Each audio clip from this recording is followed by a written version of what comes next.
No voltage at the thermostat despite the fuse being intact, and power present means you need a focused process of elimination to find where the control circuit is interrupted. Start by confirming transformer secondary voltage at the transformer terminals with a multimeter set to the appropriate AC range, then measure at the thermostat terminals so you compare source versus load.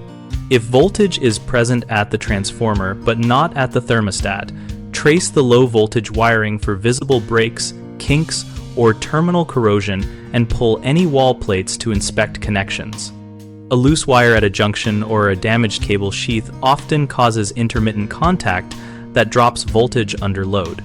Next, isolate the thermostat by disconnecting its wires at the control board and measuring continuity back to the transformer to determine whether the wiring path or the thermostat itself is the failure point.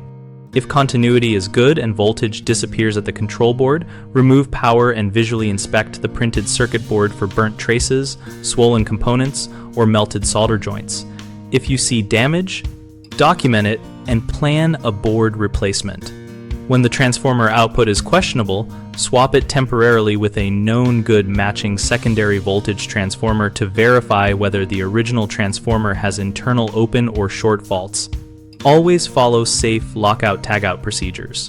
De-energize circuits before handling wiring and use insulated tools.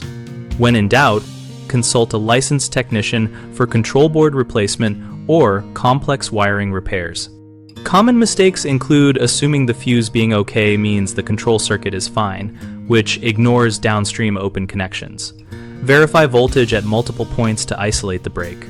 Another is misidentifying a thermostat as failed without checking continuity and wiring first.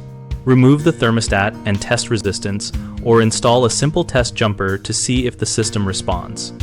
A third error is swapping components without confirming compatibility, such as using a transformer with the wrong secondary voltage or amperage. Always match the original voltage and ensure adequate current capacity, or you risk overheating or underpowering the control circuit. BigHomeProjects.com connects homeowners with local contractors and provides a discussion community where we and other members share real troubleshooting experiences like this. We help contractors find leads and homeowners find professionals while offering a place for practical peer advice and project planning.